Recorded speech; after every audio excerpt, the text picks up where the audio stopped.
और तीसरा पैराबोला की टेंजेंट नॉर्मल के साथ फोकल कोड के साथ ये y से मल्टीप्लाई होगा, ये भी y से मल्टीप्लाई होगा। इमेजिनरी रूट मिलते हैं तो ना कट ना टच करेगा, और एक रूट मतलब रिपीटेड रूट मिलते हैं। Axis of parabola after reflection. Focal code वाली बात अपन सीख चुके हैं, फोकल कोड के एंड पॉइंट के ऊपर टेंजेंट डालोगे तो इंटरसेक्शन जो है वो नॉर्मल का पॉइंट ऑफ इंटरसेक्शन का फॉर्मूला हमें इन जनरल पता है T1 T2 में। ये बात अपने को प्रूव करनी है, और ये दोनों बातें प्रूव करके फिर ये देखेंगे पूरी फोकल कोड का डायमीटर मान के सर्कल का डायरेक्ट्रिक्स को टच करेगा क्या। ये भी 90 डिग्री होगा, ये कंफर्म है। तो अब अपन बात करने वाले हैं most important properties of parabola. ठीक है, ये जो प्रॉपर्टीज मैं अभी बताऊंगा आपको, ये खुद अपने आप में सवाल है।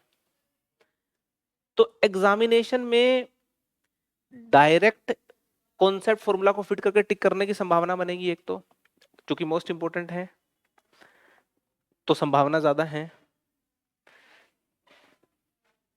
दूसरा, बाकी सवालों में डायरेक्टली इन प्रॉपर्टीज का इस्तेमाल करके उन सवालों में बहुत ही कम कैलकुलेशन में टिक करने की संभावना बन जाएगी।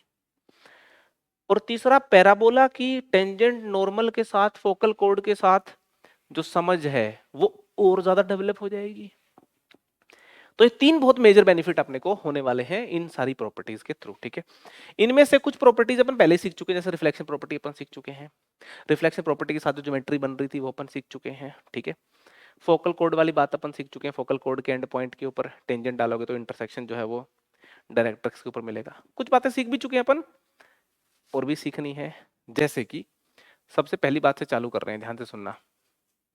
सबसे पहले नंबर पे हमें ये समझना है कि अगर मैं एक पैराबोला ले लेता हूं, ये मैंने एक पैराबोला ले लिया, ठीक है, फोकल कोड की प्रॉपर्टी सबसे पहले नंबर पे लाता हूं मैं। ठीक है, फिर थोड़ा आगे चलेंगे। तो इस पैराबोला में ये है माना फोकल कोड। ठीक है, तो फोकल कोड के ये दो खास किस्म के टुकड़े हैं, है कि नहीं है। ये वाला जो टुकड़ा है, ये वाला जो टुकड़ा, ये टुकड़ा देखो आप, इस टुकड़े को डायमीटर मान करके सर्कल ड्रॉ करोगे, वो इस लाइन को टच करेगा। इंटरेस्टिंग बात क्या, फोकल कोड कोई भी हो और टुकड़ा कोई भी हो, समझ में आ रही कि नहीं आ रही बात, है ना। ये पोर्शन ऑफ द फोकल कोड है between focus and point of intersection. ठीक है, इसको डायमीटर मान के या इसको डायमीटर मान के, इसको डायमीटर मान के सर्कल ड्रॉ करोगे, वो भी वर्टेक्स पे जो टेंजेंट है इसको टच करेगा, और इसको डायमीटर मान के सर्कल ड्रॉ करोगे वो भी टेंजेंट एट वर्टेक्स को टच करेगा। ये बात अपने को प्रूव करनी है, और ये दोनों बातें प्रूव करके फिर ये देखेंगे पूरी फोकल कोड का डायमीटर मान के सर्कल का डायरेक्ट्रिक्स को टच करेगा क्या। तो सबसे पहले ये प्रॉपर्टी पे आते हैं अपन। ठीक है, तो शुरुआत यहां से कर रहे हैं अपन। मुझको आप बताइए, सोचिए कि भाई इसको अगर अपन डायमीटर मान लें तो जो सर्कल बनेगा वो सर्कल, अच्छा ये इसको तो मैंने ऐसे ही बना दिया, देखो थोड़ा वापस बना देता हूं डायग्राम, है ना। इसको डायमीटर मान के जो सर्कल अपन बनाएंगे वो सर्कल टेंजेंट एट वर्टेक्स को टच करेगा, है ना। सोचिए कैसे इस बात को समझा जाए, चलो सोचते हैं। ये फोकस पैराबोला ले लिया, y square equal to 4ax, focus मेरा a,0, जनरल पॉइंट P ले लो 80 स्क्वायर 280। ठीक है, इस पॉइंट को एक मिनट के लिए Q ले लेता हूं मैं। ठीक है, एक बात ध्यान से सुन लो आप, जो PQ है इसको बोलते हैं लेंथ ऑफ फोकल कोड, ये लेंथ ऑफ फोकल कोड है। ठीक है, PF जो है इसको focal length of point P बोलते हैं। लेंथ ऑफ फोकल कोड और फोकल लेंथ में बहुत लोगों को कंफ्यूज होते हुए देखा है मैंने।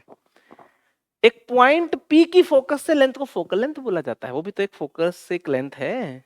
समझ में आ रही कि नहीं आ रही। तो PF जो है, PF ये है focal length,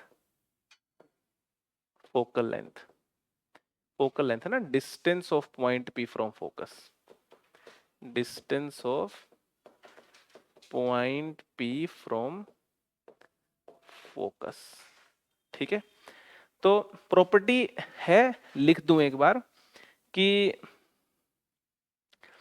circle by taking focal length as a diameter, by taking focal length as a diameter, as a diameter touches the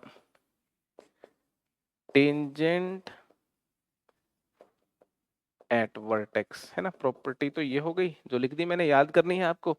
अब इक्वेशन ऑफ सर्कल लिखो जरा, हाँ डायमीटर फॉर्म में लिख दो सीधी सी, इक्वेशन ऑफ सर्कल लिख दो, इक्वेशन ऑफ सर्कल लिखोगे तो क्या हो गया, x minus a into x minus a t square plus y minus 0 into y minus 280 equal to 0। मैं इस सर्कल को वाई एक्सिस के साथ सोल्व करना चाहता हूं, क्यों, क्योंकि सिंपल इक्वेशन इतनी वाई एक्सिस की, x equal to 0। Solve this with y axis बोले तो x इक्वल टू 0। सोल्व करके अगर मुझे दो रूट मिलते हैं तो कट करेगा, इमेजिनरी रूट मिलते हैं तो ना कट ना टच करेगा, और एक रूट मतलब रिपीटेड रूट मिलते हैं तो क्या करेगा, टच कर रहा होगा। तो x इक्वल टू 0 यहां पे फिट कर दिया, 0 और 0 जैसे ही मैंने फिट किया तो ये हो गया आपका a स्क्वायर टी स्क्वायर, है ना, plus y square minus 280 y equal to 0। आप इसको ध्यान से देखोगे तो y माइनस ए टी का होल स्क्वायर है, होल स्क्वायर आ गया तो d 0 था, तो है ना। तो y की दो वैल्यू यहाँ पे देखने को मिल रही है, रिपीटेड रूट है। तो एक लाइन के साथ एक सर्कल को सोल्व करते हैं और इंटरसेक्शन पॉइंट एक आए, या यूं कहूं कि रिपीटेड रूट आ जाए, तो इसका मतलब तो टेंजेंट ही होगी। ये बात अपन ने बिल्कुल टेंजेंट और सर्कल की कंडीशन वहां सीखी थी कि सर्कल पे टेंजेंट बनने की, जब मैथमेटिकल या पैराबोला पे जब टेंजेंट के साथ मैथमेटिकल रिलेशन ड्राइव किया था, तो वहां से सीखना चालू की थी अपन ने। और क्वाड्रेटिक का इस्तेमाल तो फिर होना ही है, पैराबोला है भाई। तो y is equal to 80 comma 80, दो यहाँ पे रिपीटेड रूट आ गए, hence y axis is touching the circle. Proof हो गया ये, is touching the circle, line बिल्कुल 3 लगी हैं। ठीक है, तो प्रॉपर्टी एकदम याद है बिल्कुल मस्त तरीके से, इसमें कोई लफड़ा नहीं होना चाहिए। कोई भी कोड ले लो आप, कोई भी कोड ले लो आप, है ना, आप फोकल लेंथ को डायमीटर मान के, फोकल लेंथ को डायमीटर मान के, फोकल लेंथ को डायमीटर मान के, है ना, ये देखो टच करवाओ अच्छे से, फोकल लेंथ को डायमीटर मान के कोई भी सर्कल ड्रॉ करोगे आप, सारे सर्कल जो होंगे वो ये जो वर्टेक्स पे टेंजेंट है इसको क्या कर रहे होंगे, टच कर रहे होंगे। ठीक है जी, नोट कर लीजिए इस बात को। Circle described on focal code is diameter touches the directrix. पहले हमने फोकल लेंथ को डायमीटर मानते हुए सर्कल बनाया था, तो वो वर्टेक्स एट टेंजेंट को टच कर रहा था। इस बार फोकल कोड पूरी को डायमीटर मानते हुए, ये फोकल कोड होगी, फोकस से पास कर रही है, तो फोकल कोड को डायमीटर लेते हुए यदि हम सर्कल बनाए तो वो डायरेक्ट्रिक्स को टच करेगा। ठीक, प्रोसेस वही होगी, एज ए टेंजेंट का काम करवाना अपने को, टच कर रही है कि नहीं कर रही। तो पहले सर्कल की इक्वेशन लिख लेते हैं, a t one square comma, अब T1 नहीं लेते ना क्योंकि ये क्या है, फोकल कोड है ना। फोकल कोड हो तो T1 T2 लेने की जरूरत नहीं है क्योंकि हमने रिलेशन पढ़ रखा है। Q पॉइंट के कोऑर्डिनेट क्या हो जाएंगे, a by t square comma minus का 2a बाई T1 T2 -1 होता है तो T2 को -1 बाई T1 लिख देंगे। तो ये P और Q पॉइंट के कोऑर्डिनेट आ गए। तो हम सबसे पहले क्या लिख सकते हैं, इक्वेशन ऑफ सर्कल किस फॉर्म में लिखेंगे, डायमीटर फॉर्म में। x minus a t square x minus x one x minus a by t square, ये हो गया x minus x two, plus y minus y one, y minus y one, y minus two a t, और यहाँ हो जाएगा y minus minus plus का 2a by T equal to 0। ये आ गई इक्वेशन ऑफ सर्कल, किस फॉर्म में? Diameter form में। ठीक है, हमें प्रूव करना है कि इस लाइन को ये टच करते हुए जाए, तो हम x इक्वल टू माइनस ए के साथ इसको सोल्व कर लेते हैं। x इक्वल टू माइनस ए के साथ इस कर्व को सोल्व करें, सर्कल को सोल्व करें, तो हमें x की तो वैल्यू पुट कर दी, तो y में क्वाड्रेटिक मिलेगी। अब उस y में क्वाड्रेटिक जो मिलेगी उसका भी यदि डिस्क्रिमिनेंट 0 हो जाता है, तो इसका मतलब ये एज ए टेंजेंट का काम करेगी इसके लिए। तो x equal to a put कर देते हैं इसके अंदर। x equal to a put करें, x इक्वल टू ए क्यों पुट करें, ये तो सबको समझ में आ रहा है ना, क्योंकि हमें सोल्व करना है दोनों कर्व को। तो x की वैल्यू माइनस ए पुट करें तो ये आ जाएगा माइनस ए टी स्क्वायर। ये क्या हो जाएगा? Minus a by t square, और यहां पे तो x है ही नहीं, तो मैं इसको सोल्व कर दूं तो ये आ जाएगा y को y से मल्टीप्लाई किया तो y स्क्वायर, ये y से मल्टीप्लाई होगा, ये भी y से मल्टीप्लाई होगा, तो y का कोफिशिएंट क्या आ जाएगा? यहां से आएगा 2a बाई टी, और यहां से क्या आएगा? माइनस का 2a, और इन दोनों को मल्टीप्लाई करेंगे तो क्या आ जाएगा? माइनस का 4a स्क्वायर। क्या आ जाएगा? माइनस का 4a स्क्वायर इक्वल टू में क्या हो जाएगा? 0। ठीक, इन दोनों को सोल्व करें तो यहां से भी माइनस कॉमन आ रहा है, यहां से भी माइनस कॉमन आ रहा है, तो माइनस माइनस हो गया प्लस। ए कॉमन आ रहा है, यहां से भी ए कॉमन आ रहा है, तो ए स्क्वायर बार आ गया। ये क्या बचा?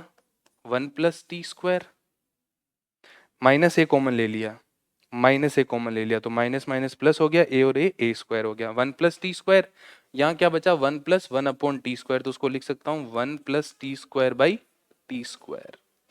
ठीक, और इसके साथ यहाँ पे क्या है? Minus 4a square. ये जो कांस्टेंट पार्ट है इसको मैंने यहाँ लिख दिया है, इसमें y और y स्क्वायर नहीं आ रहा, इधर आ रहा है y स्क्वायर और इधर है प्लस का, लिखूं मैं तो y के साथ है 2a बाई टी माइनस का 2a। कहाँ है? ऊपर t है क्या यहाँ पे? 280 ये y में क्वाड्रेटिक आ गई। अब इसका डिस्क्रिमिनेंट 0 आ जाए तो हमारा काम हो जाएगा। ठीक है, अब इसका डिस्क्रिमिनेंट निकालते हैं। डिस्क्रिमिनेंट में इसका स्क्वायर होगा, ये b है तो b का स्क्वायर कितना आ जाएगा? 2a कॉमन आ रहा है यहां से, तो 2a कॉमन लेंगे तो क्या आ जाएगा? 4a स्क्वायर ब्रैकेट, ये हो जाएगा 1 बाई टी माइनस टी का होल स्क्वायर। ये तो हो गया b स्क्वायर, माइनस 4ac लिखना है अब अपने को, माइनस का 4, a की वैल्यू तो 1 है, ये पूरा का पूरा क्या है? c है। ठीक, ये पूरा का पूरा c है, तो इसको लिख देता हूं मैं। ये आ जाएगा a square 1 plus t square का whole square upon t square, और माइनस का 4a स्क्वायर। ठीक है, अब देखो इसको सोल्व करना है, हो जाएगा बहुत इजीली सोल्व। यहां से क्या कॉमन ले सकता हूं मैं? a स्क्वायर कॉमन ले सकता हूं, a स्क्वायर कॉमन आ गया, तो इसको हटा के मैं बाहर लिख देता हूं a स्क्वायर को,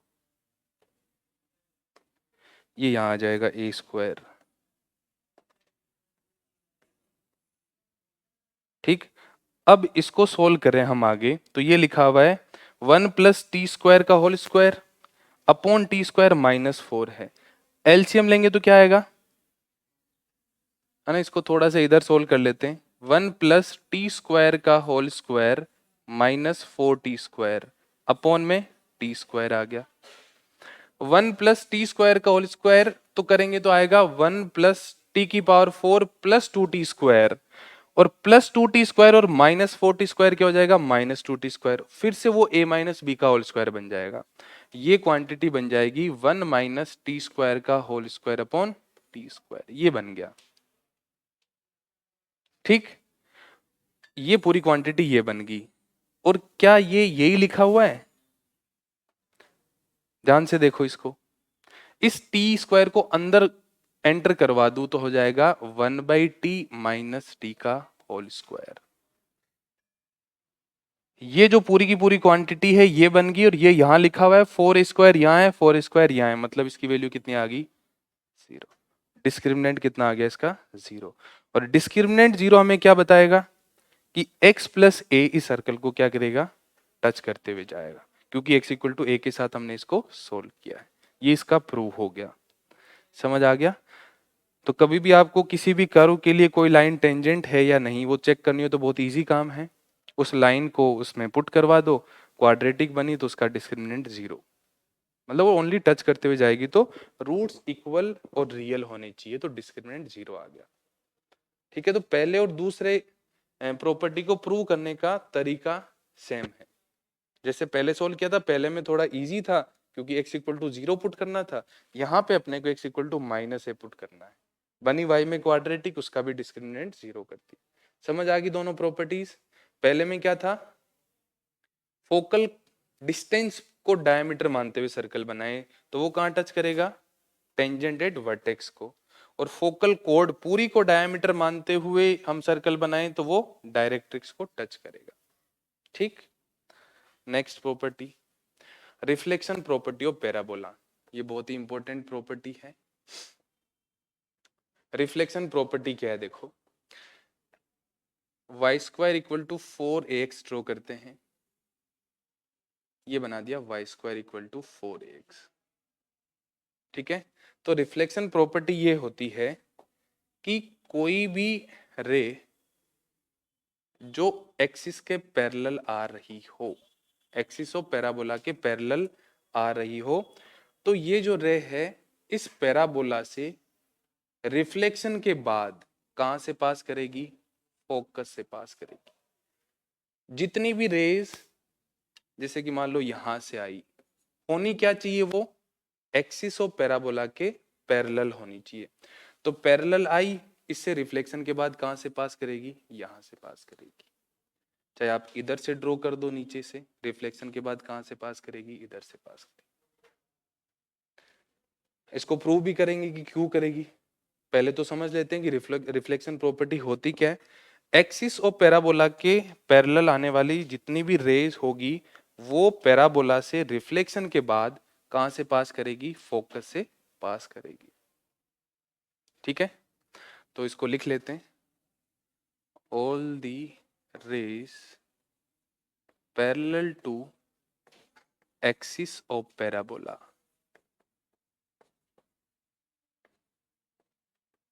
after reflection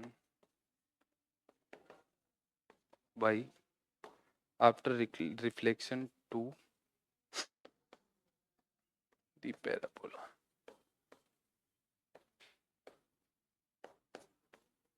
pass through the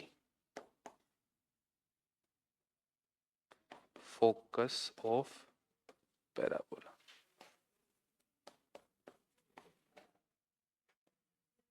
ठीक है, all the rays parallel to the axis of parabola after reflection to the curve या पैराबोला बोल दो, pass through the focus of parabola. ठीक है, ये होती है रिफ्लेक्शन प्रॉपर्टी। ये क्या करती है? ठीक है, अब देखो इसी बात को उल्टा करके भी आपसे पूछा जा सकता है, आपको यूज करना होता है। फोकस से आने वाली रेज है ना, फोकस से आने वाली रेज इससे रिफ्लेक्शन के बाद कहां से जाएगी? एक्सिस ऑफ पैराबोला के पैरेलल जाएगी। उसी बात का तो उल्टा है ये, है ना। फोकस से आने वाली रेज, तो जैसे फोकस से मान लो यहाँ पे एक रे आई, तो ये इससे रिफ्लेक्शन के बाद कहां जाएगी? एक्सिस ऑफ पैराबोला के पैरेलल जाएगी। ये होती है reflection property of parabola. Property समझ आ गई? अब इसको प्रूव कर लेते हैं कि ये होता क्यों है ऐसा ही। ठीक, तो इसके प्रूव करने के बहुत सारे तरीके, ज्योमेट्रिक से सबसे इजी तरीका समझा देता हूँ ना। इसको प्रूव करने के तरीके तो काफी सारे हैं, बट ज्योमेट्री का यूज करते हुए हम समझ लेते हैं तो इजीली हो जाएगा, कैलकुलेशन नहीं करनी पड़ेगी अपने को। तो हमारे पास सिचुएशंस क्या क्या है? पैराबोला है Y square equal to 4x, ठीक है, एक लाइन आई यहाँ से जो पैरेलल है एक्सिस ऑफ पैराबोला के, ठीक है, आफ्टर रिफ्लेक्शन ऐसे पास कर रही है, ये हो गया फोकस A,0, ठीक, कोई बात है?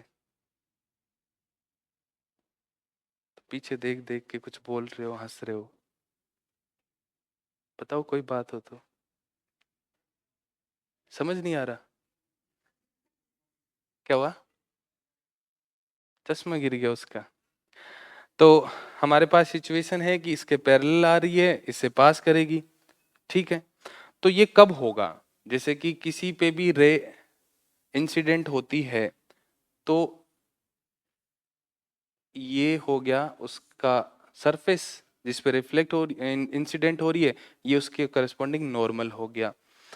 तो ये और ये एंगल हम बराबर प्रूव कर दें। देखो अभी हमने क्या किया, मैंने एक लाइन ड्रॉ कर दी यहाँ पे ना, इधर से रे आ रही है, इस पॉइंट पी पे इंसिडेंट करी बस, और फिर मैंने पी को ऐसे ज्वाइन कर दिया है। अभी के लिए मैं इस एंगल और इस एंगल को बराबर प्रूव कर दूं तो फिर ये कंफर्म हो जाएगा ना कि जो रे इंसिडेंट हो रही है वो रिफ्लेक्ट होके इधर से ही जाएगी। अभी तो हमने दो नॉर्मल लाइंस ड्रॉ की, एक लाइन तो ये ड्रॉ की, एक लाइन ये ड्रॉ की। ये एंगल बराबर प्रूव होने से ये कंफर्म हो जाएगा ना कि इसी रे का ये क्या है, रिफ्लेक्शन है। यही पढ़ते हो फिजिक्स में, एंगल इक्वल होता है, तो एंगल बराबर प्रूव कर दे तो इसका मतलब इसी रे का रिफ्लेक्शन ये होगा, ठीक। ये तो होगी टेंजेंट इसके ऊपर, और ये हो गया नॉर्मल, ठीक। और यहाँ कहीं डायरेक्ट्रिक्स हो जाएगी x plus a equal to 0, ठीक है। अब देखो कुछ कुछ चीजें आपको यहाँ से बहुत इंटरेस्टिंग पता लगेगी। ये है टेंजेंट, तो इक्वेशन ऑफ टेंजेंट लिख सकते हैं क्या हम? Equation of tangent parametric form में क्या हो जाएगी?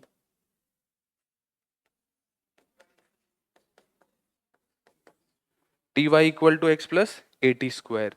इस पॉइंट के कोऑर्डिनेट, इस पॉइंट को मैं r मान लूं, तो इस पॉइंट के कोऑर्डिनेट y को 0 रखने पे आएंगे, तो क्या आएंगे? y को 0 रखे तो x की वैल्यू कितनी आएगी?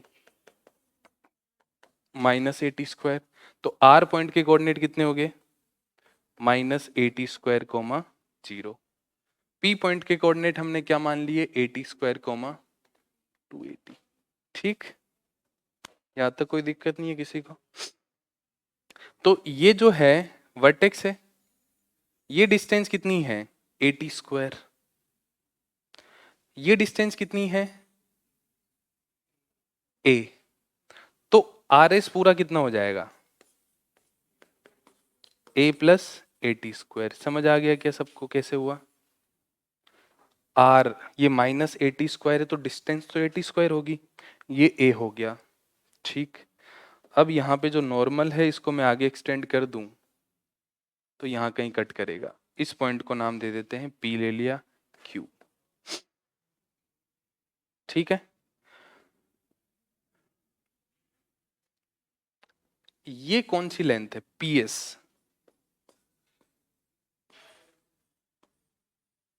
ps क्या है? क्या है? फोकल लेंथ है, फोकल लेंथ। तो पूरी इस लाइन को मैं आगे एक्सटेंड कर दूं तो क्या बन जाएगी? फोकल कोड बनेगी, बनेगी ना फोकल कोड, ठीक है। फोकल कोड का ये एक सेगमेंट है, हमने इस सेगमेंट की वैल्यू निकाली थी a plus a t square, वहां निकाली थी। एक और तरीके से भी बता दूंगा कि ये बराबर क्यों होती है। तो ps की वैल्यू भी कितनी होगी? a plus a t square निकाली भी थी। एक और तरीका क्या, देखो यहां से इसकी डिस्टेंस निकालें, pm की वैल्यू निकालें, तो p का x कोऑर्डिनेट कितना है? 80 स्क्वायर। तो ये लेंथ कितनी होगी? 80 स्क्वायर, और ये कितनी होगी? a। तो pm कितना हो गया? a plus a t square. और जितना ps होगा उतना ही, सॉरी जितना pm होगा उतना ही ps होगा, by the definition of parabola, ps equal to pm। तो ये हमने दो तरह से पता कर ली, एक तो डेफिनेशन ऑफ पैराबोला से, एक इसको कैलकुलेट भी कर सकते हैं डिस्टेंस फॉर्मूला से। तो देखो ये जो लेंथ है, ये length a plus a t square है, ये लेंथ भी क्या है? a plus a t square है, ये लेंथ भी क्या है, a plus a t square है। एस क्यू निकाले तो कितनी आएगी? एस क्यू क्या है? नॉर्मल है ना, नॉर्मल की इक्वेशन क्या बनेगी? ये क्या है, नॉर्मल।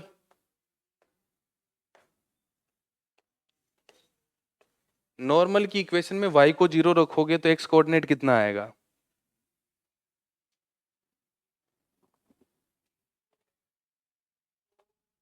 बताओ। नॉर्मल की इक्वेशन पैरामेट्रिक फॉर्म में लिखोगे तो क्या आएगी? Minus T x plus two a T plus a T cube. y coordinate को 0 रखोगे तो x की वैल्यू कितनी आएगी? हम्म, कित 80 80 स्क्वायर प्लस 280 ये आएगी, और कॉमा 0। नॉर्मल एक्स एक्सिस को इंटरसेक्ट कर रहा है तो पॉइंट ऑफ कांटेक्ट जो पॉइंट ऑफ इंटरसेक्शन है उसके कोऑर्डिनेट भी लिख सकते हैं। y को 0 रखा तो x की वैल्यू ये आ गई। अरे तो तू बताएगा, 2a plus a t square. ठीक, ये है पॉइंट यहां से कितने पे, 2a plus a t square, और ये कितना है a, तो ये कितना होगा, एस क्यू कितना होगा, a plus a t square. तो बहुत इंटरेस्टिंग बात मिली कि नहीं मिली? ये जो चारों लेंथ है, S R, S Q, P S और पी एम बराबर होती है। एक चीज तो ये ध्यान रखनी है, यहां से आपको समझ में आई? आर एस लाइन कौन सी है, टेंजेंट का point of intersection x axis के साथ, उसकी फोकस से डिस्टेंस, फोकस की नॉर्मल के साथ जो पॉइंट ऑफ इंटरसेक्शन आएगा एक्स एक्सिस का उसके साथ डिस्टेंस, पॉइंट पी की एस से डिस्टेंस तो फोकल डिस्टेंस होती है, फोकल लेंथ होती है, और पीएम पॉइंट पी की डायरेक्ट्रिक्स से जो डिस्टेंस है सारी बराबर होती है, और किसके बराबर होती है, ए प्लस ए टी स्क्वायर के बराबर होती है। समझ आ गया? तो ये एक इंपॉर्टेंट पॉइंट है जो आपको ध्यान रखना है। तो आर एस बराबर एस क्यू बराबर पी एस बराबर पी एम, और ये किसके बराबर होगा, ए प्लस ए टी स्क्वायर के बराबर होगा। किसी की भी ए की वैल्यू लिख दो तो यहाँ पे। अब बात करते हैं हमें जो दो एंगल बराबर करने थे उनकी। ठीक, तो देखो इस ट्राइंगल के अंदर ये और ये साइड बराबर है, तो दो साइड्स बराबर हो तो उनके सामने के एंगल भी बराबर होंगे। इसके सामने वाला ये एंगल अल्फा ले लूं तो इस साइड के सामने ये एंगल भी क्या हो जाएगा, अल्फा। ठीक, ये है नॉर्मल, तो इस टेंजेंट के साथ नॉर्मल का एंगल पूरा कितना बनता है, 90 डिग्री। ये अल्फा हुआ तो ये कितना होगा, ठीक। और ये जो 90 माइनस अल्फा है ये एस क्यू के सामने का एंगल है, तो पी एस के सामने का एंगल कितना होगा, 90 माइनस अल्फा। समझ में आ गई बात? ठीक है, तो ये एंगल 90 माइनस अल्फा है। ये जो लाइन है इसके पैरेलल तो है ना, ये तो हमने लिया ही है। जो लाइन है वो क्या होनी चाहिए, parallel to axis of parabola होनी चाहिए। तो इसके पैरेलल ये लाइन है, तो ये एंगल 90 माइनस अल्फा है, तो ये एंगल भी क्या होगा, ऑल्टरनेट इंटीरियर एंगल्स। तो ये एंगल 90 माइनस अल्फा है, ये भी 90 माइनस अल्फा है, तो इसका मतलब बराबर हो गए ये दोनों एंगल। दोनों एंगल बराबर हो गए, इसका मतलब कोई भी रे एक्सिस ऑफ पैराबोला के अलोंग आएगी तो पैराबोला से रिफ्लेक्शन के बाद फोकस से ही पास करेगी। ये हो जाता है प्रूव बाय द ज्योमेट्री। ठीक है, तो अपने काम की चीज तो क्या है, एक तो ये रिजल्ट और एक ये कि कोई भी रे जो एक्सिस के पैरेलल आए उसको फोकस से पास करवाना है अपने को रिफ्लेक्शन के बाद, या फोकस से कोई भी रे पैराबोला को इंसिडेंट करे तो वो रिफ्लेक्ट कैसे होगी, पैरेलल टू एक्सिस होगी। सबको समझ आ गया? बहुत ही इंपॉर्टेंट प्रॉपर्टी है, तो ध्यान रखना है, ये रिजल्ट भी ध्यान रखेंगे कि क्या आता है। ठीक है, एक रिजल्ट और आता है इसके अंदर, एक रिजल्ट क्या और मिलता है यहां से देखो,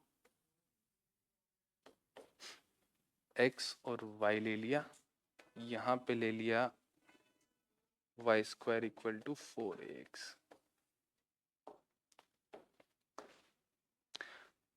ये जो रे आ रही है इधर से, ये रिफ्लेक्ट तो फोकस से कर ही जाएगी ना, ठीक है। यहाँ मैंने टेंजेंट ड्रॉ कर दी और इसी के परपेंडिकुलर नॉर्मल भी ड्रॉ कर दिया, ठीक। अब देखो ये जो रे आ रही है ये पैराबोला से बाहर तो नहीं निकलेगी, बट इसको मैं मान लूं कि ये एक्सटेंड होते हुए ऐसे आती है, तो यहाँ पे परपेंडिकुलर इस तरह से होगा। इस पॉइंट को P बोल दिया, इस पॉइंट को मैं M बोल दूं। रे जो आ रही है वो रे पूरी बाहर तो नहीं आ पाएगी यदि पैराबोला से रिफ्लेक्ट होगी, बट यदि आती तो कहाँ आती, इसके साथ साथ आती, यहाँ पे इंटरसेक्ट कर जाती, ठीक है। तो अब देखो ये हो गया हमारे पास PM जो परपेंडिकुलर है इसके, ये हो गया PS। तो ये जो एंगल है SPM पूरा का पूरा एंगल है, उस एंगल SPM को टेंजेंट तो करती है इंटरनली बाइसेक्ट। ये एंगल थीटा होगा तो ये भी थीटा होगा, और नॉर्मल करता है इन दोनों के बीच के एंगल को एक्सटर्नली बाइसेक्ट। नॉर्मल कौन सा होगा, ये नॉर्मल होगा। वो इन दोनों के बीच के जो एंगल है, जैसे कि आपको यहाँ पे अच्छे से समझ में आएगा, जैसे कि मान लो ये एक ट्राइंगल है ना, तो ये इसका इंटरनल एंगल हो गया, तो इंटरनली बाइसेक्ट करने का मतलब तो ये एक लाइन होगी। तो ये जो एंगल है ये ऑब्टूस एंगल दिख रहा है यहाँ पे ना, तो ये टेंजेंट इसको इंटरनली बाइसेक्ट करेगी। और नॉर्मल जो है वो मान लो इस तरह से लाइन हो, तो ये एक्सटर्नल एंगल हुआ, तो ये एंगल थीटा, ये थीटा है, तो ये अल्फा और ये अल्फा बराबर हो जाएंगे। तो नॉर्मल क्या करेगा, इसको एक्सटर्नली बाइसेक्ट करेगा। तो नॉर्मल हो गया ये, और इस लाइन को एक्सटेंड करो तो ये एंगल अल्फा है, तो ये एंगल अल्फा तो हम ऑलरेडी प्रूव कर चुके हैं ना, ये तो हम ऑलरेडी प्रूव कर चुके हैं, तो ये एंगल इसके बराबर हो जाएगा, ठीक। तो यहाँ पे क्या लिख सकते हैं, tangent tangent bisect tangent bisect दी, या ऐसे लिख सकते हैं tangent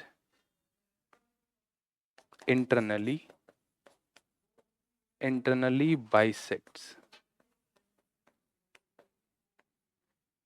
angle between PS and PM। PS and PM के बीच में जो एंगल बनेगा उसको टेंजेंट तो इंटरनली बाइसेक्ट करेगी, T कहाँ चला गया, एंड नॉर्मल एक्सटर्नली बाइसेक्ट्स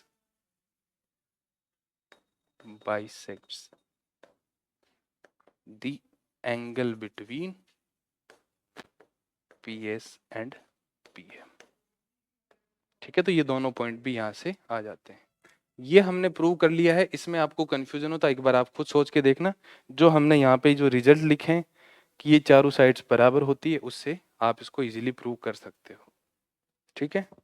तो आप एक चीज मैंने प्रूव करवा दी, दूसरी आप सोचना, यदि आपको नहीं पता लगता कि ये थीटा कैसे बराबर है, तो मैं आपको बता दूंगा कैसे आए, ठीक है। ये दोनों एंगल बराबर आएंगी, ये इंटरनली बाइसेक्ट कर रही है, ये नॉर्मल इसको एक्सटर्नली बाइसेक्ट कर रहा है। तो ये इंपॉर्टेंट बातें होगी रिफ्लेक्शन प्रॉपर्टी से। सबको क्लियर है एकदम? आगे बढ़ते हैं, प्रॉपर्टी नंबर 4। प्रॉपर्टी नंबर 4 हम ऑलरेडी प्रूव कर चुके हैं। देखो, the tangent at the extremities of focal code intersect at right angle on the directrix. पढ़ चुके हैं ना? कहना चाहता है कि एक पैराबोला के लिए फोकल कोड ये बना दी हमने, इसके एक्सट्रीमिटीज पे जो टेंजेंट ड्रॉ करेंगे हम, वो 90 डिग्री पे भी इंटरसेक्ट करेगी और डायरेक्ट्रिक्स पे भी होगी। तो ये हम ऑलरेडी प्रूव कर चुके हैं कि क्यों होगा, डायरेक्ट्रिक्स पे क्यों इंटरसेक्ट करेगी और एंगल 90 डिग्री क्यों बनेगा, ये चीज आपको बता दी गई है। ये होगी प्रॉपर्टी नंबर 4। फिफ्थ क्या देखो, फिफ्थ प्रॉपर्टी है the portion of tangent to the parabola intercepted between the directrix and the curve subtend a right angle at the focus। Diagram बनाएंगे तो अच्छे से समझ में आएगा आपको। कहना चाह रहा है कि एक पैराबोला ले लो आप y² = 4x का, ठीक है। किसी भी पॉइंट पे आप टेंजेंट ड्रॉ कर दो इस पैराबोला पे, तो इस पॉइंट पे टेंजेंट ड्रॉ करें तो ये होगी टेंजेंट, पॉइंट पी पे टेंजेंट होगी। ठीक है, इस टेंजेंट का इस पैराबोला के लिए एक डायरेक्ट्रिक्स भी होगी, तो यहाँ मान लिया ये डायरेक्ट्रिक्स है, ये होगी x plus a equal to 0 की लाइन। तो इस टेंजेंट का डायरेक्ट्रिक्स और कर्व के बीच का पोर्शन कौन सा है? ये वाला पोर्शन है कि नहीं है? ये वाला जो पोर्शन है वो कौन सा पोर्शन है इस टेंजेंट का? कर्व एंड डायरेक्ट्रिक्स के बीच का। तो ये जो पी क्यू है ये क्या करेगा? राइट एंगल सबटेंड करेगा, कहाँ पे? फोकस पे। मतलब यहां जो एंगल बनेगा वो एंगल बनेगा 90 डिग्री। किसी भी पॉइंट पे पैराबोला के हम टेंजेंट ड्रॉ करें तो वो डायरेक्ट्रिक्स को तो इंटरसेक्ट करेगी, तो कर्व एंड डायरेक्ट्रिक्स के बीच का जो पोर्शन है वो राइट एंगल सबटेंड करेगा किस पे? फोकस पे। मतलब ये एंगल 90 डिग्री प्रूव करना है अपने को। बहुत ही इजी टास्क है ये तो, क्योंकि हमें इसके कोऑर्डिनेट पता है a,0, इसके कोऑर्डिनेट ले लिए 80 स्क्वायर, 280, और ये टेंजेंट है, टेंजेंट है ना, तो इक्वेशन ऑफ टेंजेंट लिखें तो क्या होगी? Y t equal to x plus 80 square. और ये किस लाइन को इंटरसेक्ट कर रहा है? x plus a equal to 0, मतलब x इक्वल टू क्या रख देंगे? Minus a. तो किसकी वैल्यू आ जाएगी? y की। तो y की वैल्यू क्या हो जाएगी यहाँ पे? x की जगह माइनस ए रखें तो माइनस ए प्लस 80 स्क्वायर अपॉन टी। तो ये हो गए पॉइंट क्यू के कोऑर्डिनेट। पॉइंट क्यू के कोऑर्डिनेट क्या हो गए?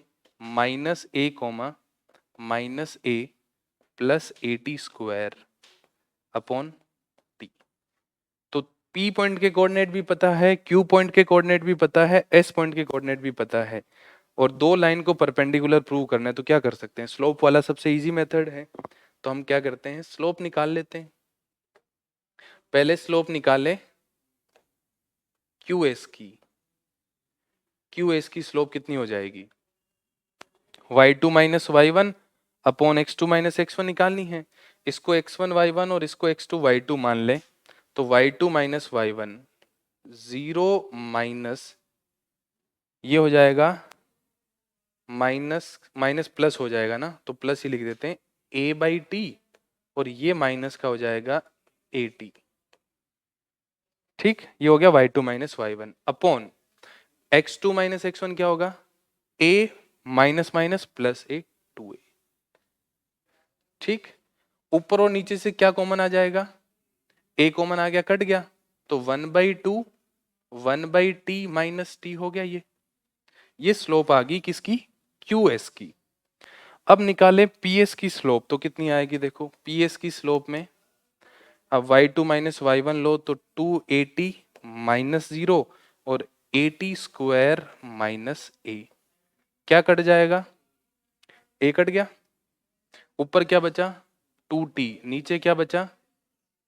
t square minus 1। इसको आप फर्दर सिंप्लीफाई करो तो क्या आएगा? देखो इसको मैं थोड़ा नीचे लिख दूं, उसको सिंप्लीफाई करके इसको मैं आगे सोल्व करूं तो क्या आएगा? 1/2 1 minus t square by T. ये लिखा हुआ है 1 minus t square upon 2t, और ये लिखा है 2t upon t square minus 1। इन दोनों का यदि मैं प्रोडक्ट कर दूं तो कितना आ जाएगा? -1 आ जाएगा। देखो 2t से 2t कट गया नीचे वाला, ये 1 माइनस टी स्क्वायर लिखा है, इधर टी स्क्वायर -1 लिखा हुआ है, तो आ जाएगा -1।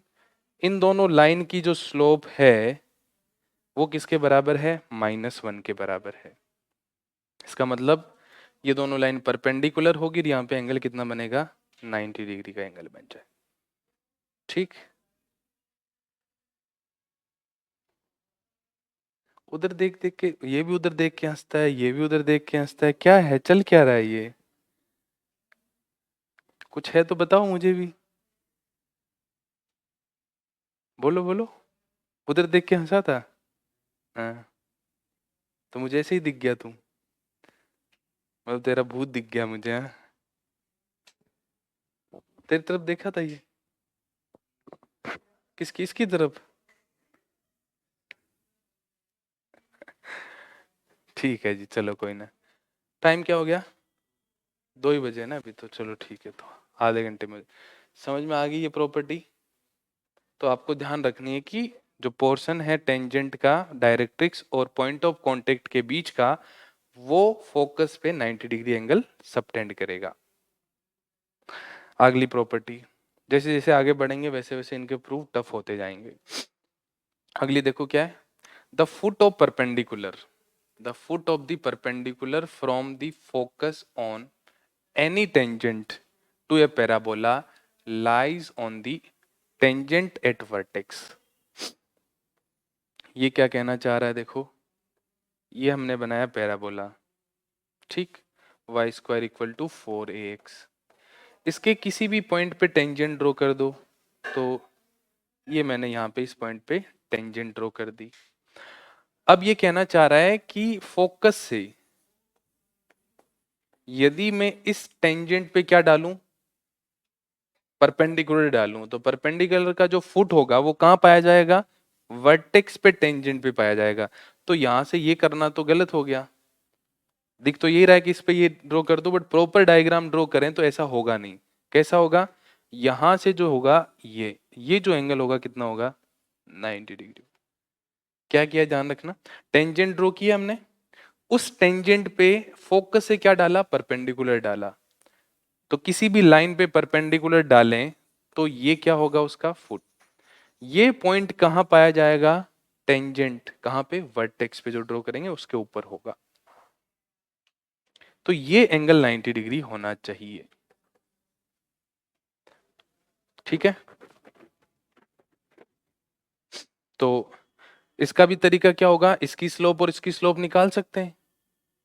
ये पॉइंट हो गया 80 स्क्वायर कोमा 280, और ये है टेंजेंट। y इक्वल टू 0 है कि x इक्वल टू 0, यहाँ पे x इक्वल टू 0 है, y एक्सिस पे पॉइंट है।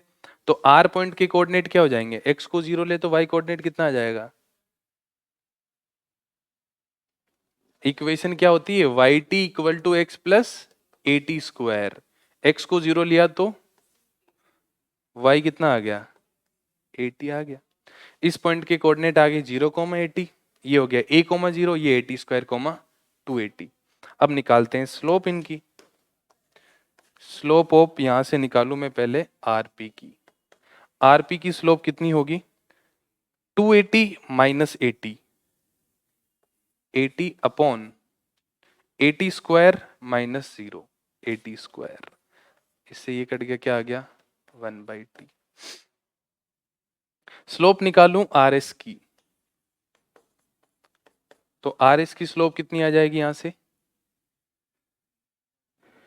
80 माइनस 0, 0 माइनस a, इससे ये कट गया तो कितना आ गया -t।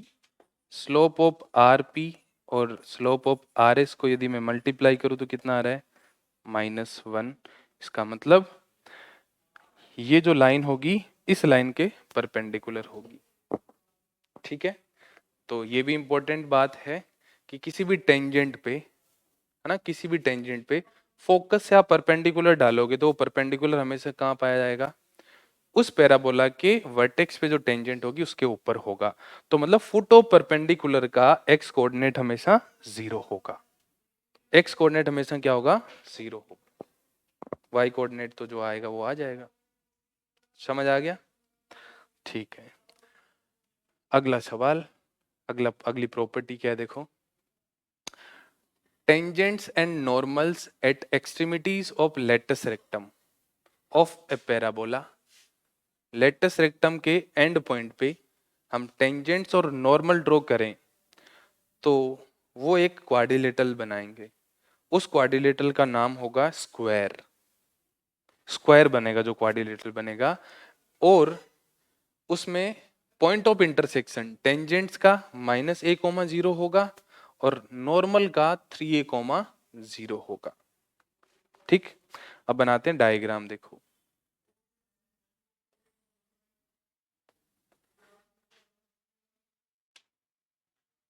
ठीक, लेटस रेक्टम बनाए इसका, तो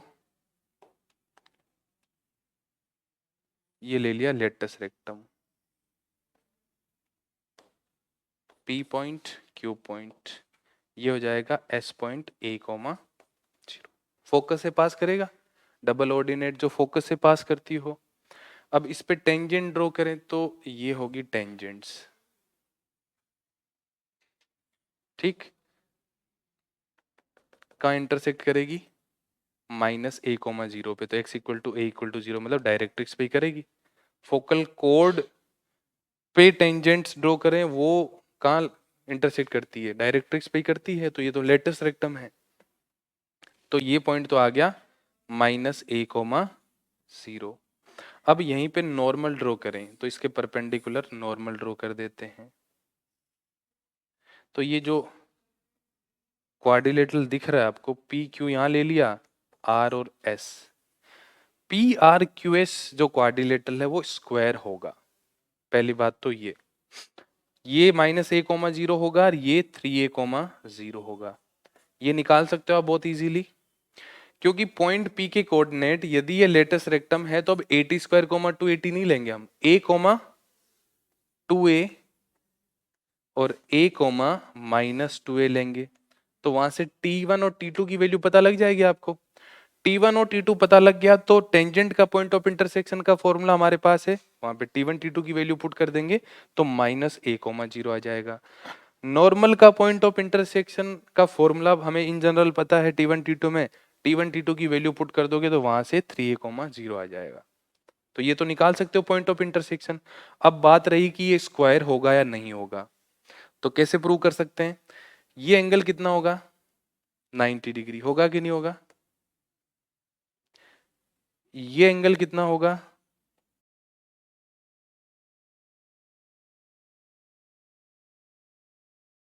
टेंजेंट और नॉर्मल ड्रॉ किए गए हैं तो टेंजेंट और नॉर्मल तो आपस में 90 डिग्री पे ही होते हैं, तो ये 90 डिग्री हो गया, ये 90 डिग्री हो गया, ठीक। ये भी 90 डिग्री होगा, ये कंफर्म है, क्योंकि डायरेक्ट्रिक्स हमने क्या की है, दो टेंजेंट ड्रॉ की है, तो बाकी बचा उसको क्या होना पड़ेगा, 90 डिग्री होना पड़ेगा। तो ऐसा क्वाड्रिलेटरल जिसके चारों एंगल 90 डिग्री के हो उसका क्या नाम होगा, या तो स्क्वायर होगा या रेक्टेंगल होगा। दो पॉसिबिलिटीज आ गई अब, है ना। क्वाड्रिलेटरल जिसमें सारे एंगल 90 डिग्री के होते हैं वो स्क्वायर हो सकता है या रेक्टेंगल हो सकता है। अब स्क्वायर और रेक्टेंगल को आइडेंटिफाई करना हो तो स्क्वायर में चारों साइड बराबर होती है, रेक्टेंगल में आमने सामने की साइड बराबर होती है। अब बिना साइड्स के भी कर सकते हैं, रेक्टेंगल के डायगोनल्स क्या 90 डिग्री पे इंटरसेक्ट करते हैं क्या, नहीं करते। स्क्वायर के करते हैं क्या, यस। तो ये इसके डायगोनल्स हो गए, क्या ये आपस में 90 डिग्री पे है क्या, यस। तो एक तरीका तो ये हो गया, बिना कुछ कैलकुलेट किए हुए भी आप इस क्वाड्रिलेटरल को क्या प्रूव कर सकते हैं, स्क्वायर प्रूव कर सकते हैं। चारों एंगल 90 डिग्री के प्रूव कर दिए, ये एंगल टेंजेंट और नॉर्मल है इसीलिए 90 हुआ, ये टेंजेंट और नॉर्मल है इसलिए 90 हुआ, ये डायरेक्ट्रिक्स से दो टेंजेंट 90 डिग्री, तो बचा 90 होगा ही। फिर डायगोनल्स भी इसके 90 डिग्री पे इंटरसेक्ट करें, क्योंकि ये एक्सिस ऑफ पैराबोला है, ये लेटेस्ट रेक्टम है जो आपस में परपेंडिकुलर होते हैं। तो क्वाड्रिलेटरल जिसके चारों एंगल 90 डिग्री के हो और डायगोनल 90 डिग्री पे इंटरसेक्ट करे वो हो जाएगा स्क्वायर। तो पी आर क्यू एस क्या बन जाएगा, स्क्वायर बन जाएगा, ठीक। अब इस स्क्वायर की एक साइड कितनी होगी बताओ, कितना होगी, कैलकुलेट कर लो। ये a,2 है, ये -a,0, तो a प्लस a, 2a का स्क्वायर प्लस 2a का स्क्वायर, 4 + 4 8, तो आ जाएगा 2√2a। ये साइड होगी तो एरिया कितना हो जाएगा, 8a²। तो इस क्वाड्रिलेटरल का एरिया भी आपसे पूछा जा सकता है कितना होगा। डायगोनल कितना होगा इसका, 4 है, ये देखो यहाँ से यहाँ तक 3 है, यहाँ से यहाँ तक a है, तो डायगोनल की लेंथ भी अपने को पता करनी हो तो डायगोनल कितना हो जाएगा, 4a लेंथ का हो जाएगा। तो ये सारी इंफॉर्मेशन आपको यहाँ से पता लग जाती है। ये कब होता है, जब ये लेटस रेक्टम हो तभी होगा, अदरवाइज ये नहीं होगा। लेटस रेक्टम के एंड पॉइंट पे यदि हम टेंजेंट और नॉर्मल्स ड्रॉ करें तभी जाके ये सारी सिचुएशंस अपने को मिलेगी। अगले पे आते हैं, the circle circumscribing the triangle formed by any three tangents to a parabola passes through the focus. क्या कहना चाह रहा है ये?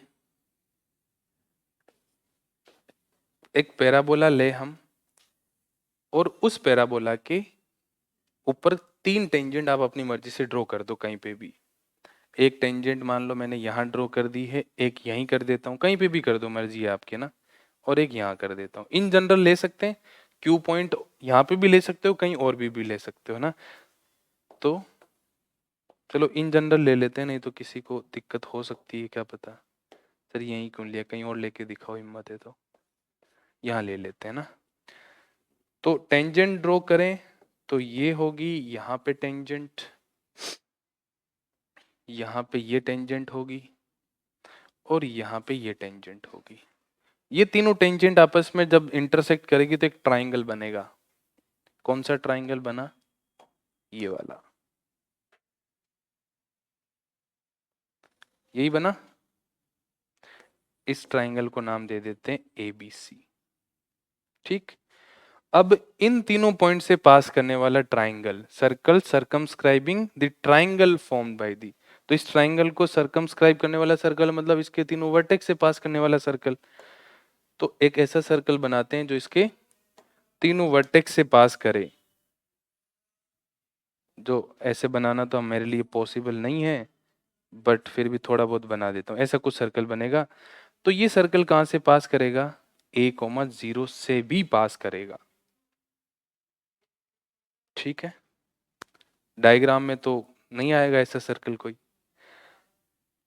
अब ये प्रूव करना हो तो हमें क्या करना पड़ेगा? सर्कल की इक्वेशन लिखनी पड़ेगी।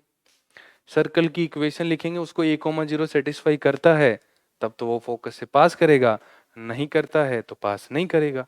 अब सर्कल की इक्वेशन लिखने के लिए हमें क्या चाहिए? यहाँ पे 3 पॉइंट मिल सकते हैं, क्योंकि सर्कल का सेंटर का तो अता पता है नहीं। बस हमें ये पता है कि 3 पॉइंट से पास कर रहा है, तो 3 पॉइंट से पास करने वाली सर्कल की इक्वेशन भी आप बहुत ही इजीली लिख सकते हो। बट यहाँ पे बहुत ही इंटरेस्टिंग बात क्या है, ये जो 3 पॉइंट है ना, ये बहुत ही छोटे छोटे से हैं। कैसे छोटे छोटे? इसके इस पॉइंट को 81 स्क्वायर 281 लोगे, इस पॉइंट को आप 82 स्क्वायर 282 लोगे, और इसको 83 स्क्वायर 2a3 लोगे, तो a क्या आएगा? A T1 T2 a plus T1 T2 आएगा। B पॉइंट क्या आएगा? A T2 T3 a T2 plus T3 आएगा। और C पॉइंट आएगा A T1 T3 a T1 plus T3। तो ये जो है कैलकुलेशन वाइज बहुत ही लंबा सवाल है ना। सबसे पहले P पॉइंट के कोऑर्डिनेट ले लेते हैं। A T1 square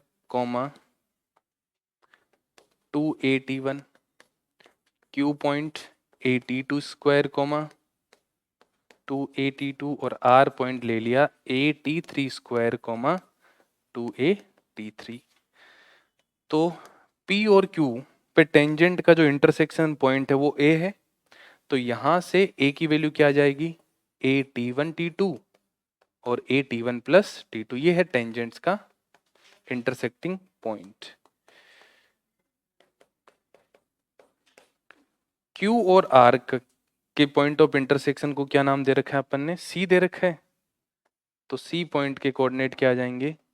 A T2 T3 A T2 plus T3।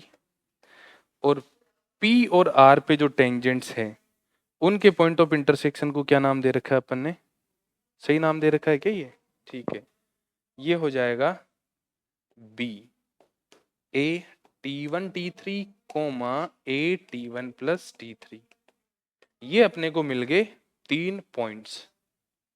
ठीक, अब इन 3 पॉइंट से पास करने वाली सर्कल की इक्वेशन लिखनी हो तो हम क्या मानेंगे? General equation of circle.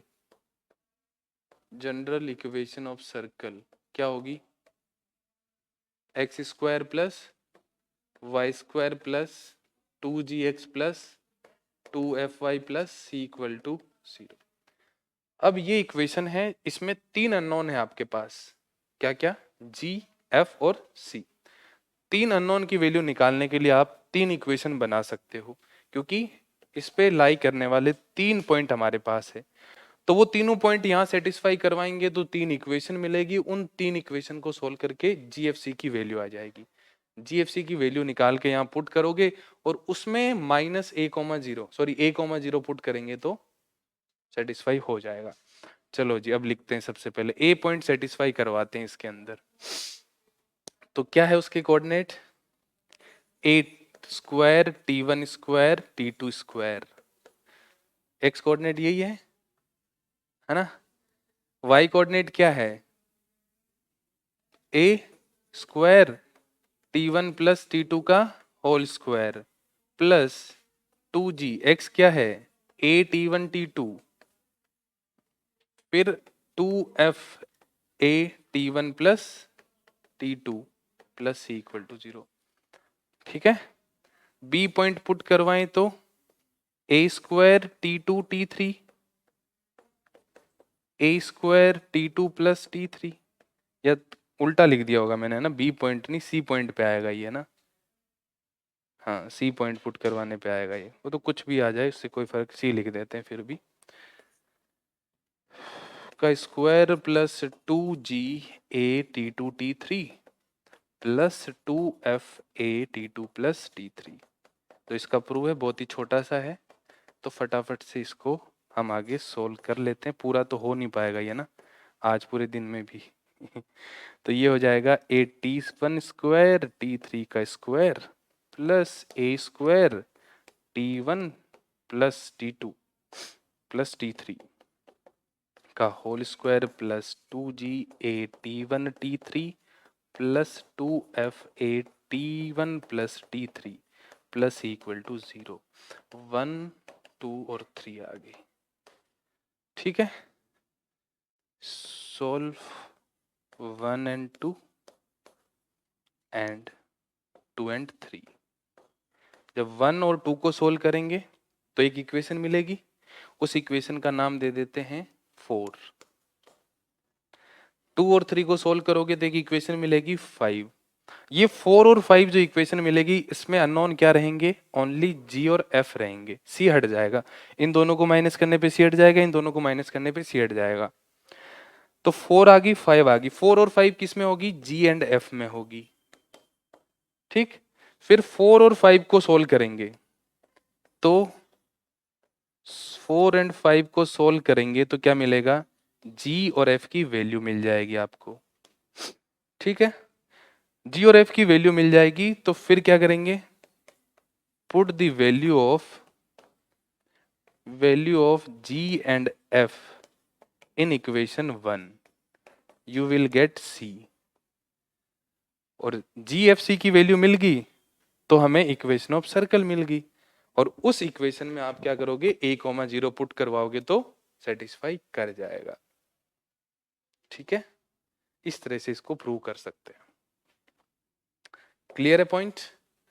अगला देखो, ortho centre of any triangle formed by 3 tangent. 3 tangent होगी उससे ट्राइंगल बनेगा जो हमने अभी बनाया था, उसका जो ऑर्थो सेंटर होगा वो कहाँ लाई करेगा, डायरेक्ट्रिक्स पे लाई करेगा। उसका जो ऑर्थो सेंटर है वो डायरेक्ट्रिक्स पे लाई करेगा, और उसके जो कोऑर्डिनेट होंगे -a, a t1 plus t2 plus t3 plus t1 t2 t3 आएंगे। ठीक, तो जो डायग्राम बनाया था पिछला उसी तरह का फटाफट से डायग्राम ड्रॉ कर लेते हैं, ये तो बहुत ही इजीली आ जाएगा, इसमें इतनी कैलकुलेशन नहीं करनी पड़ेगी अपने। ठीक है,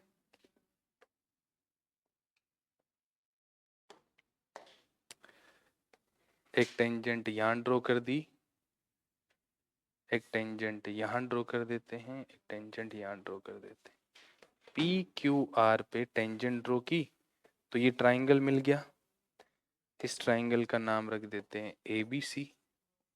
तो ABC के कोऑर्डिनेट अपने को पता है तो फटाफट से पहले वो लिख देते हैं। A के कोऑर्डिनेट क्या होंगे, टेंजेंट्स का इंटरसेक्शन पॉइंट है ना, A पॉइंट के कोऑर्डिनेट PQR, A पॉइंट कहां से आ रहा है, P और Q से आ रहा है, A T1 T2 comma A T1 plus T2। B point कहां से मिल रहा है अपने को, P और R के पॉइंट ऑफ इंटरसेक्शन से, तो क्या हो जाएगा A T1, तो A T1 प्लस T3, और सी पॉइंट के कोऑर्डिनेट आ गए ए T1 T2 T2 T3 comma ए T2 प्लस T3। ठीक है, हमें निकालना क्या है, ऑर्थो सेंटर निकालना है। तो इस ट्राइंगल के ऑर्थो सेंटर से मतलब क्या है अपने को, ऑर्थो सेंटर क्या होता है, ऑल्टीट्यूड्स का इंटरसेक्टिंग पॉइंट। तो जब भी हमें ऑर्थो सेंटर निकालना हो तो क्या करेंगे, दो ऑल्टीट्यूड्स की इक्वेशन निकाल दो और उनका पॉइंट ऑफ इंटरसेक्शन ही क्या हो जाएगा, ऑर्थो सेंटर हो जाएगा। तो देखो यहाँ से एक ऑल्टीट्यूड तो मैं ये निकाल सकता हूँ। तो ऑल्टीट्यूड की इक्वेशन निकालने के लिए ए पॉइंट से तो पास कर रहा है और बी सी के क्या होगा, ये परपेंडिकुलर होगा। तो इसकी स्लोप पता लग जाए तो इसकी स्लोप पता लग जाएगी। ठीक है, एक काम यहां से और कर सकते हैं कि यहां से ऑल्टीट्यूड डाल दिया, एक यहां से डाल दे ऑल्टीट्यूड, बी से पास करने वाला और किसके परपेंडिकुलर, एसी के परपेंडिकुलर। तो यहाँ पे स्लोप निकाल लेते हैं हम पहले। किस किस की स्लोप निकाली जा सकती है, बीसी की स्लोप निकालें। स्लोप ऑफ बीसी कितना हो जाएगा बताओ,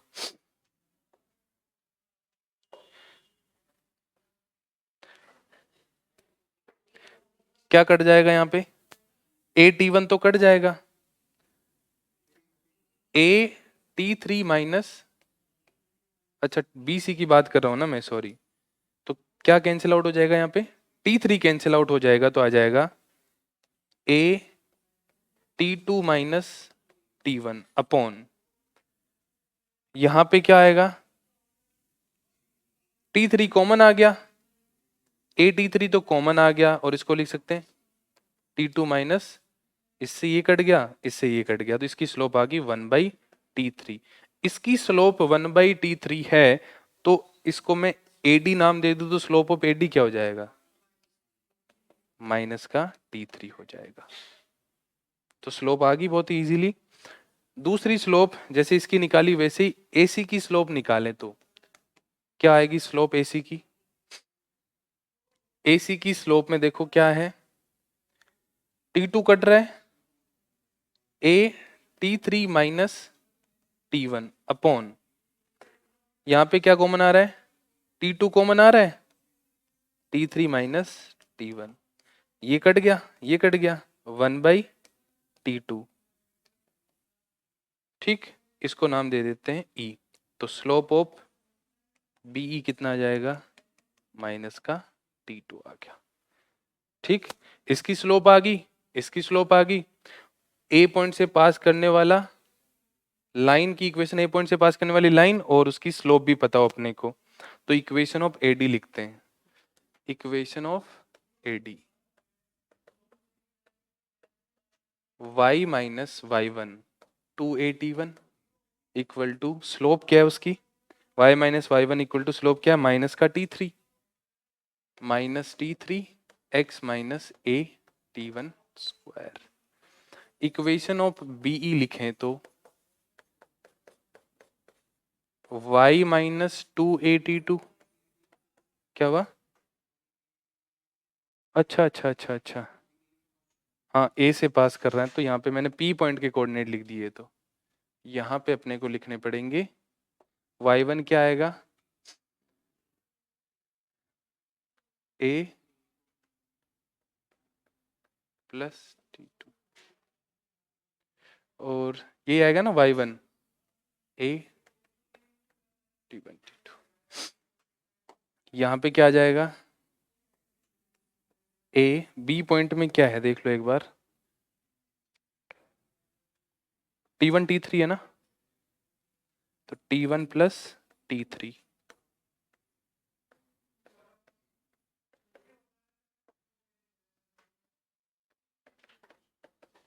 इन दोनों को सोल्व करना है तो दोनों को डायरेक्ट माइनस कर दूं तो y हट जाएगा, 1 माइनस 2 कर दें यहाँ पे तो y से y कट गया। ठीक, माइनस किया तो ये पॉजिटिव हो जाएगा, ये पॉजिटिव का AT1 नेगेटिव का AT1 कट गया, ये नेगेटिव का होगा ये भी नेगेटिव का, तो माइनस का AT2 और माइनस का AT3 इधर आ जाएगा। ठीक,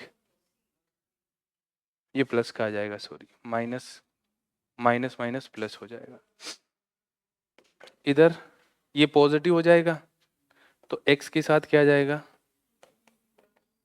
T2 माइनस T3 और ये माइनस की वजह से माइनस माइनस प्लस और फिर माइनस हो जाएगा, ये माइनस माइनस प्लस में रहेगा।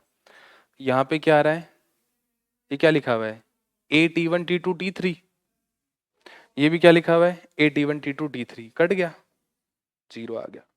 यहाँ से कॉमन ले लूँ मैं क्या, माइनस ए, तो ये क्या हो जाएगा, t two minus t three x t two minus t three, इससे ये कट गया, x की वैल्यू कितनी आ गई, माइनस ए। x कोऑर्डिनेट माइनस ए का मतलब और तो सेंटर का x कोऑर्डिनेट कहाँ होगा, डायरेक्ट्रिक्स पे होगा।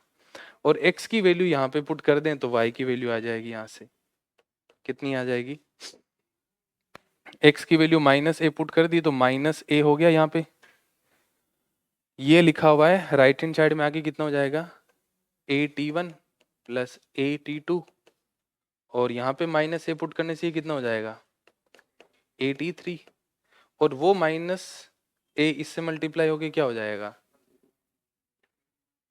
प्लस ए, ठीक है।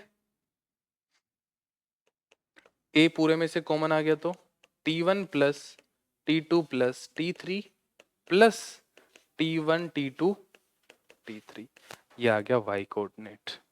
तो और तो सेंटर को किससे डिनोट करते हैं, कैपिटल एच से, तो उसके कोऑर्डिनेट क्या आ जाएंगे, minus a comma t one plus t two plus t three plus t one t two t three, ये हो गए ऑर्थो सेंटर के कोऑर्डिनेट। ए बी आएगा ब्रैकेट के बाहर, स्मॉल ए, ये होगी प्रॉपर्टी नंबर 9। अगला क्या है, area of triangle formed by 3 points on a parabola is twice the area of triangle formed by the tangent at these points. दो ट्राइंगल बन सकते हैं, एक तो उन पॉइंट्स को ज्वाइन करे तब, और एक उन टेंजेंट्स को इंटरसेक्ट करने पे ट्राइंगल बनेंगे। तो उनके एरिया में भी क्या होता है, आपस में रिलेशन होता है। क्या रिलेशन है, एक दूसरे का डबल होता है। P point, Q point, R point, यहाँ पे टेंजेंट ये होगी, यहाँ पे टेंजेंट ये होगी, यहाँ पे टेंजेंट ये होगी, ठीक। इसको A बोल दिया, इसको B बोल दिया, इसको C बोल दिया, ठीक। और इनको ज्वाइन करेंगे तो भी एक ट्राइंगल बनेगा, ये एक ट्राइंगल बना PQR, एक ट्राइंगल बना ABC। तो कौन किसका डबल है, देखो, the area of triangle formed by 3 points on A parabola, area of triangle formed by 3 points, 3 point से बनने वाला triangle, is twice the area of triangle formed by the tangent at these points. तो हमें prove करना है area of triangle ABC will be, sorry उल्टा लिख दिया ना, PQR लिखते हैं इधर, area of triangle PQR is double of area of triangle ABC। ये अपने को प्रूव करना है। और आएगा कितना, ये भी निकाल लेंगे डबल प्रूव करेंगे तो triangle of area of triangle निकालना है आपको। ट्राइंगल के तीनों वर्टिसेस भी पता है क्या क्या होते हैं। सबसे पहले एरिया ऑफ ट्राइंगल PQR निकालें तो क्या बनेगा, देखो ये बहुत ही इजीली निकल जाएगा। एरिया ऑफ ट्राइंगल PQR लिखें हम तो हाफ इंटू डिटर्मिनेंट, PQR के कोऑर्डिनेट्स हमें पता है 81 स्क्वायर 281 1, 82 स्क्वायर 282 1, 83 का स्क्वायर 283 1, ठीक। क्या क्या कॉमन आ सकता है यहाँ से, देखो यहाँ से A कॉमन आएगा, यहाँ से 2A कॉमन आएगा, A कॉमन आया 2A कॉमन आया तो 2A स्क्वायर कॉमन आ गया, 2 से तो कट गया तो बचा बाहर A स्क्वायर। और A और 2A कॉमन लेने के बाद देखो कौन सी डिटर्मिनेंट बची, 1T1 T square T1 square, 1T2 T2 square, 1T3 T3 का स्क्वायर। ये डिटर्मिनेंट उसी तरह की डिटर्मिनेंट है जो आपने डिटर्मिनेंट चैप्टर में पढ़ी थी, 1A A square 1b square 1c square, उसकी वैल्यू कितनी आती थी, a minus b minus c minus a, तो इसकी वैल्यू भी क्या आ जाएगी, t1 minus t2 minus t3 minus t1। ये हो गया इसका एरिया। ये तो आ गया area triangle P Q R का। एबीसी का लिखना हो तो एरिया ऑफ ट्राइंगल एबीसी लिखना हो अपने को तो 1/2 डिटर्मिनेंट। अब यहाँ पे ए t1 t2 आएगा, ए t1 प्लस t2 आ जाएगा, point of intersection 1, A t2 t3, A t2 plus 1, A t1 t3, A t1 plus t3 और 1 आ गया। इस डिटर्मिनेंट को अपने को सोल्व करना है। तो इसको कैसे सोल्व करोगे बताओ। ए तो कॉमन आ गया, यहां से कॉमन आ गया तो बाहर हो गया a स्क्वायर बाई 2। अब देखो इस डिटर्मिनेंट में कॉमन और कुछ आ नहीं रहा है, 3 1 दिख रहे हैं आपको, 3 1 दिखे तो क्या करो, 2 0 बना दो, 3 1 है तो 2 0 बना दो, इसमें से इसको माइनस कर दो, तो पहला ऑपरेशन लगा दिया, r1 को r1 माइनस r3 कर दिया, और r2 को क्या कर दो, r2 minus r3।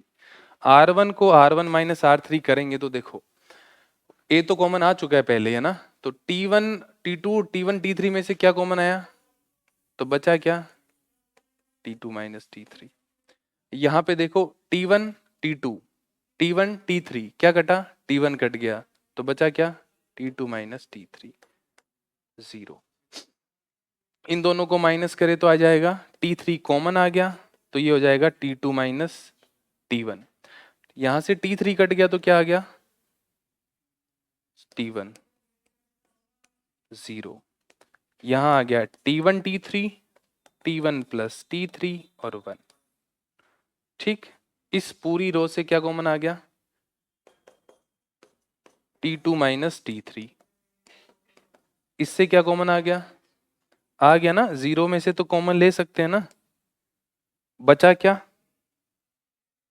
t1 1 0 t3 1 0 t1 t3 t1 plus t3 और 1। अब इसको एक्सपेंड कर दो, इसको एक्सपेंड करोगे तो इसको और इसको छोड़े तो t1 माइनस t3 इसकी वैल्यू आ जाएगी। ठीक है, तो area of triangle ABC A square by 2, यहां क्या आएगा, t1 माइनस t3 आएगा, तो t2 minus t3 t2 minus t1 और यहां लिखा हुआ है t1 माइनस t3। अब इसको रीअरेंज करें हम तो t2 माइनस t1 को t1 माइनस t2 लिख दें, t2 माइनस t3 हमें चाहिए ही, t1 माइनस t3 की हमें जगह चाहिए t3 माइनस t1।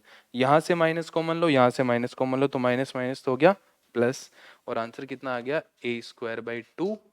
और ये जो वैल्यू है, a स्क्वायर को भी हटा देते हैं, ये जो वैल्यू है 1/2 और a square t1 minus t2 minus t3 minus t1 किसकी वैल्यू है, area of triangle P Q R की। तो हो गया proof, area of triangle ABC क्या होगा, half of area of triangle P Q R होगा, या area of triangle P Q R क्या होगा, double of area of triangle ABC. और एरिया आता कितना है वो भी आप ध्यान रखें, है ना, बड़े वाले ट्राइंगल का एरिया ध्यान रख लो, छोटे वाले का उसका आधा हो जाएगा। ए square t1 minus t2 minus t3 और t3 माइनस t1 होता है।